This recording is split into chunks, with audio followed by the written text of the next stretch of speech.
FYI, I found out how we can share energy with a country 450 miles away.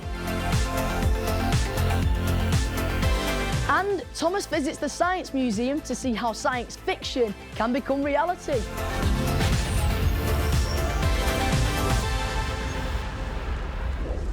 Welcome to FYI, the weekly news show where we bring you all the latest info and all the big stories. And one of the things we've been looking at this week is that judges at the International Criminal Court have said that Vladimir Putin, Russia's president, should be arrested for war crimes. But what's this all about? Well, we've been investigating.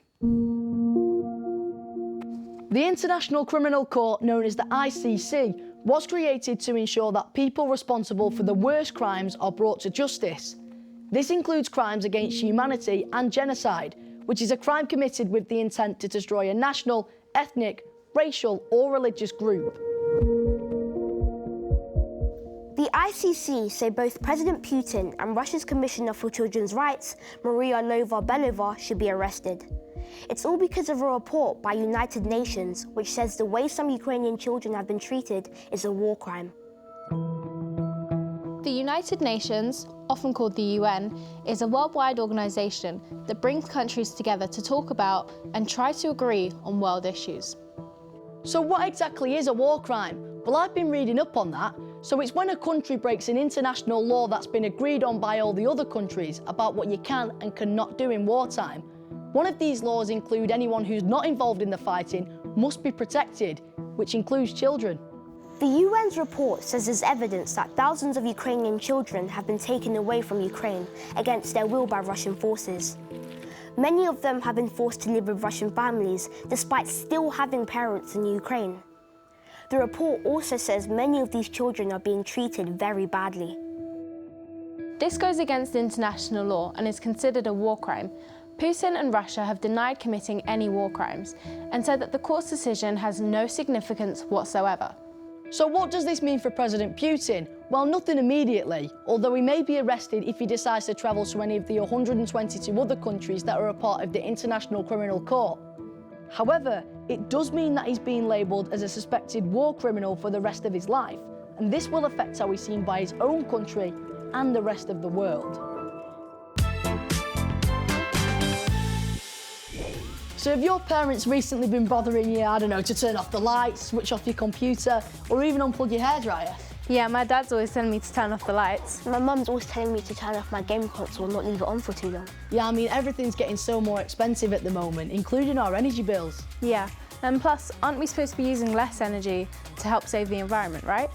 So how do we keep powering all these electrical things without damaging the environment and costing our parents lots of money? Well, I went to Northumberland to find out.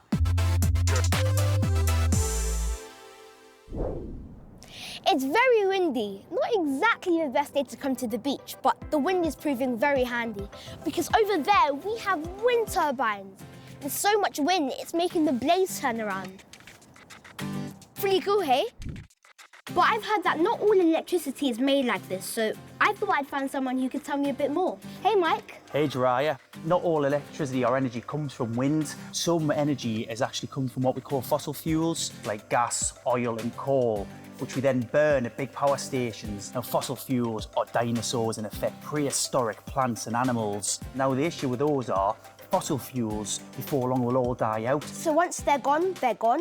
You're absolutely right. Burning fossil fuels, you emit lots of greenhouse gases, which isn't great for our environment. So that's why we've got to get better at using sustainable green energy. So creating energy that doesn't run out, like using wind? Yes, like using wind, absolutely. If you listen to the noise around us, you can hear a little bit of a buzz. Yeah. That is actually because the station's in operation. Wow. But what happens if it's not windy anymore? So I've got a job for you if you come this way. So, Jeriah, there is multiple ways you can generate energy, but this is one of them. If you kept going for 7 minutes, you would generate enough electricity to power a mobile tablet for an hour. This is really, really hard. But there are better ways. So, Jeriah, over there, we've got a country called Norway. Wow. And Norway have got so much water, they can change it into energy. It's called hydropower. Hydropower is created by the flow of water in rivers and oceans. Can we share our energy? Funny you should ask that. So, Jeriah, this is really cool. So when you talk about sharing of energy elsewhere, right, this cable actually goes 450 miles from the UK. 450 miles? Exactly, to Norway. And we don't see it again to this point until it gets into Norway. So we are currently the longest subsea interconnector in the world. What that allows us to do is when our wind's not blowing, we can bring in hydropower from Norway, which is clean, sustainable energy.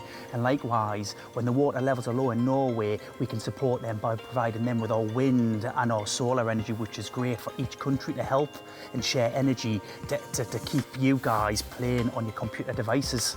Well, if it's so long, it must have to be a really strong cable. It's a very strong cable, and I've got a bit here just to show you what it's like. So this bit in the centre here is where the electricity travels through, but because it sits under the sea and there's things like ships that go and put anchors down or shipping trawlers with nets, we've got to have various different levels of protection so it doesn't break. And the last thing we want to do is have to go down and keep fixing these cables. So how much energy is being provided? So what's amazing about this interconnector is it gives us enough energy to supply 1.4 million homes. Wow. That is amazing. Check this out. A dedicated dad wanted to remember every moment of his son's childhood, so he took a photo of him every day, from the day he was born all the way up until he was 21. His son then took over the project and has continued to take a daily snap of himself, with the hope of capturing a whole lifetime. How cool is that? Can you tell if this surprising scientific trivia is fake news or fact? Experts claim that the Mariana Trench, the deepest point on Earth, can hold the whole of Mount Everest, the tallest mountain in the world, inside it. But could that possibly be true? Find out later. People living in Scotland are about to get a new First Minister who will run the Scottish Government. Yeah, it's because Nicola Sturgeon has recently announced her resignation after 8 years in charge. And so today I am announcing my intention to step down as First Minister and leader of my party. But what does the First Minister actually do, and why is it such a big deal? Well, we've been checking it out. Nicola Sturgeon was the head of the Scottish Government, which has the power to make its own decisions on things like education, policing and the health service. But the UK government still has powers over things like Scotland's money and the armed forces. Nicola Sturgeon was also the leader of the SNP, the Scottish National Party. It's a political party which wants Scotland to be completely independent from the rest of the UK. A public vote known as a referendum was held in 2014 on whether Scotland should become independent, but most people who voted wanted to stay as part of the UK. It's up to members of the SNP to vote for who they want as their First Minister. So who's in the running? Well, we've all been looking into this, and we found out there are 3 people who've put themselves forward. The first is Hamza Yusuf. He's currently Scotland's Health Secretary and is a Scottish Pakistani, so could become the first Muslim man in charge of Scotland. Next is Kate Forbes, who's the Cabinet Secretary for Finance and the Economy, but she lost some support in the SNP because she says she wouldn't have voted in favour of gay marriage. Lastly is Ash Regan, who says she is the best person to lead Scotland to independence. Well, it's time to get your shout on this. We headed to Cumbernauld Academy in North Lanarkshire to hear from an FYI news club there who they think the next First Minister should be, and if Scotland should become independent. To be honest, I wouldn't want them to be an absolute dafty when they're like doing speeches and that. I wouldn't want them to kind of start any arguments with any other countries. For no reason, aye. The qualities I'd like to see in my new First Minister, I'd like to see someone that would put people first as like a main priority. But I hope someone who comes in that is like dependent and like good and makes decisions that's not only good for them but it's good for like Scotland. Like a kind one, so like they're nice to Nice us. person. Very nice person. Very. Do you think Scotland should be independent? No, because our economy is at an average place right now. But if Scotland went independent, then our economy would go downhill. Do you think we should go independent? Yeah, I do, because if Scotland goes independent, then maybe we'll be able to do more with our land. Well, like yes and no, because like if we were an independent country, we'd be like shortage on money. the last time there was a referendum. I was 4 at the time, so it just proves how much times can change from when it last was. Yeah, so let's just hope this new person will bring Scotland its independence. If you have a story and want to report on FYI, get in touch via our webpage. Or even better, get your teachers to set up an FYI news club at your school. Members can get the chance to report for us, and we'll even help you film your story, and you can watch and discuss the latest episodes with free resources every week.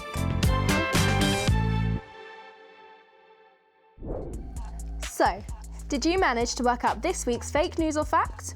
We told you that experts think the deepest part of the ocean on Earth, the Mariana Trench, could hold the whole of Mount Everest inside it. Well, it's a fact. The Mariana Trench in the Pacific Ocean is a whopping 11,034 metres deep.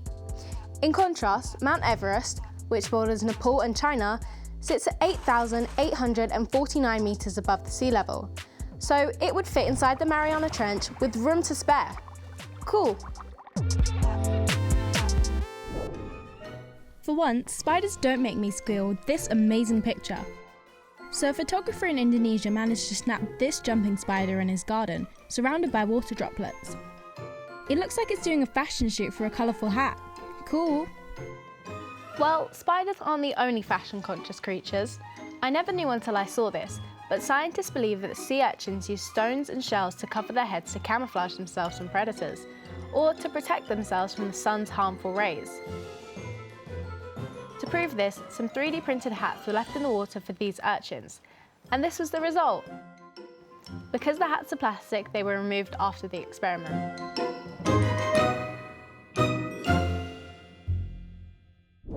So, are you guys into science fiction? Well, sort of. I mean, I like science when we do it at school. Well, have you wondered if science fiction can turn into actual science? Thomas went to investigate. So just how much science fiction actually becomes a reality? I'm here at the Science Museum to explore the relationship between science fiction and actual science.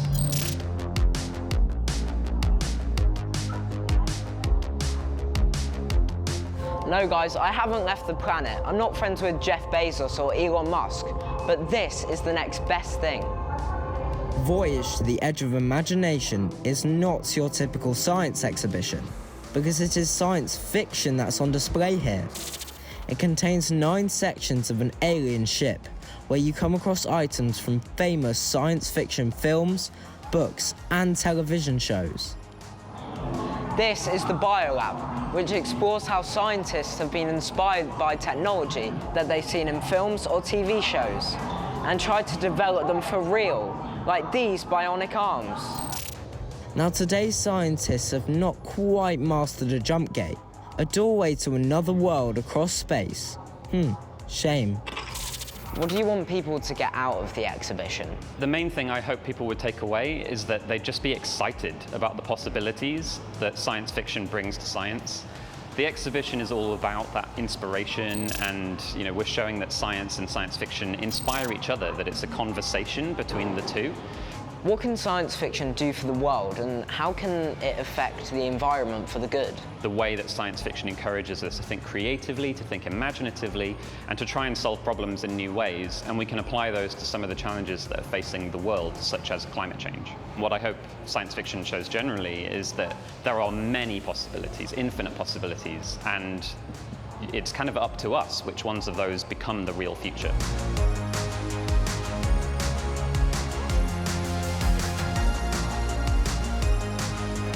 Wow, that was such a surreal experience, and it felt like I was in a different world. And it's amazing to see what science fiction can do for actual science. Well, that's it for this week. We wanted to leave you with some of the amazing winning pictures of the RSPB Young British Wildlife Photographer of the Year Awards. See you next time. Bye!